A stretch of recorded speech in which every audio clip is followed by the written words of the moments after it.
And the mission was accomplished 100%, maybe more than 100%. No failures, no casualties. You feel it for the rest of your life, actually, that you participated in something which maybe not have changed the world, but changed the destiny of your country. In Israel, it was seen as proof that a unilateral strike could work against a nuclear threat. But at the time, we should remember, the whole world condemned Israel for doing this. From the Europeans to President Reagan, only to agree years later how far-sighted Prime Minister Begin of Israel was by ordering our Air Force to destroy it.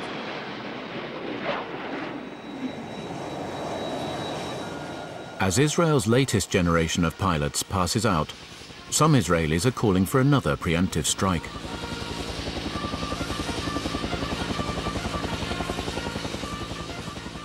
The point with Iran is very simple.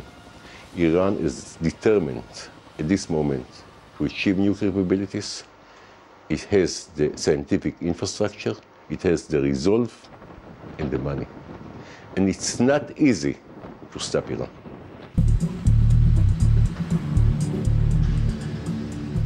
Bushehr in western Iran, where the country's first nuclear reactor is about to become operational.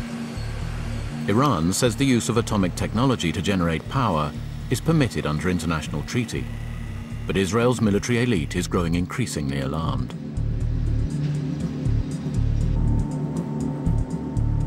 In the 90s, we realized that they had a clandestine military nuclear project.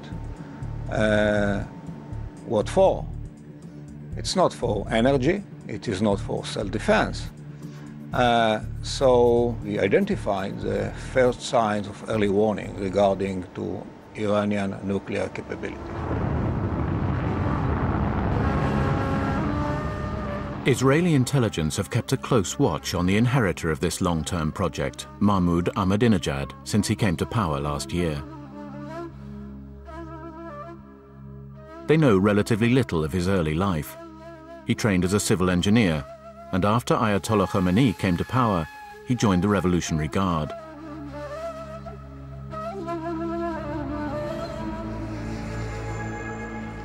Some Israelis think the president's attacks on Israel are a call for approval from the wider Middle East. All the statements against Israel and rhetoric about the denial of Holocaust, I think they meant to make the Iranian nuclear issue appear as the problem of Israel. Ahmadinejad is telling the Muslim world and Europe primarily, well, this is not your problem. Our enemy is Israel. After cartoons satirizing the Prophet Muhammad were published around the world last year, the Iranian newspaper Hamashari has run a competition of drawings on the theme of the Holocaust. Nothing could be more guaranteed to provoke Israelis.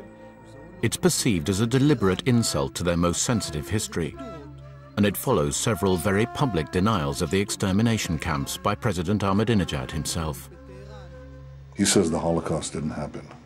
He said 6 million of my people who were burned and gassed by the most savage regime in history, that they didn't die, that this is a hoax. Anybody who perpetrates the big lie is preparing the big massacre.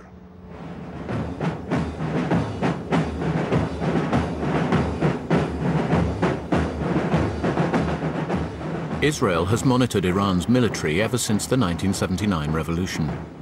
Their closest attention is now given to the series of longer-range missiles devised in Iran, based on North Korean prototypes. They had already developed a missile called Shiab-2 with a range enough to cover the distance between Iran and Israel. They are working on Shiab-4, and they had also worked on designing, at least, of applying this missile to carry a nuclear warhead. According to reported Israeli intelligence, the newer versions of the Shihab would reach not just Israel, but Western Europe. A nuclear warhead is something which is effective against cities, against populated areas. And there is no difference between a city like Tel Aviv or maybe Hiroshima.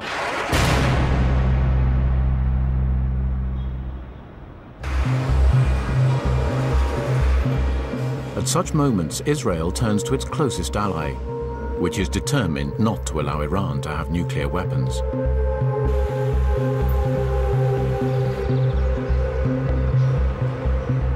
Washington does not believe that Iran is in the business of peaceful nuclear energy. It's not ironclad, but there's a pretty strong circumstantial evidence case that they have a nuclear weapons program. David Albright worked for the International Atomic Energy Agency, the world's nuclear regulator, and he believes Iran is hiding its true aims. There's a line at Esfahan. Looks like it's to make uranium metal for a nuclear weapon. Iran says it's to make, 19.9% enriched uranium fuel, but Iran doesn't need that kind of fuel. Iran was working on making polonium-210, which has almost no use beyond initiator of a nuclear weapon. This is the Esfahan uranium conversion facility. It's a large place. One interesting thing here is that they've built a tunnel complex, so you can see they're thinking through the problem of a military strike. President Bush says he will not permit a nuclear-armed Iran. But Israel's strategists have their doubts about America's resolve to take direct military action. The Bush administration has too much at stake. What stops the American from doing it is not lack of power or lack of technology or lack of adequate weapons. What stops them is the political issue. To the Israelis, this is the dilemma. If Iran's nuclear project continues unchecked and America does not act militarily, unthinkable as it may seem, Israel's leaders may decide to go it alone. I cannot visualize on issues that are very critical for the well-being of the State of Israel, that the State of Israel will do something not at least with the tacit agreement of the United States. But at the end of the day, it's our security. It's our children. It's our future. For the time being, Israel is prepared to wait, though its leaders believe the diplomatic moves to halt Iran's enrichment program are playing into the hands of Iranian negotiators. Iran has an inalienable right to develop nuclear technology for peaceful purposes. And Iran has been prepared to go out of its way in order to ensure and to assure the international community that its program would remain exclusively peaceful.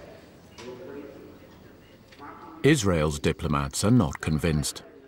According to the foreign minister, Iran is just trying to buy time, in the belief that once it possesses nuclear weapons, it will be unstoppable. When they see that there have been three countries in this axis of evil, Iraq, Iran, and North Korea, see what happened to Iraq and what did not happen to North Korea. The conclusion viewed from Tehran is if you want to avoid what happened to Iraq, you have to be in the position that North Korea is in today.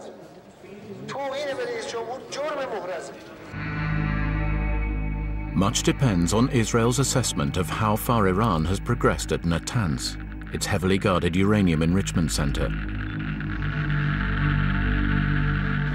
The plant is based on 1970s technology bought in the 80s on the nuclear black market. It houses lines of centrifuges which spin uranium gas at 1,000 revolutions a second to make fuel for nuclear reactors. The more centrifuges in a line, the quicker the gas can become weapons-grade fuel.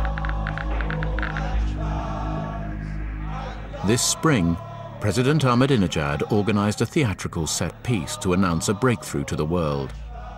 Iran had enriched uranium to the low grades required for reactor fuel. I am officially announcing that Iran has joined the group of those countries which have nuclear technology. This historic achievement is the result of the Iranian nation's resistance and is the beginning of greater and greater progress and success for the country.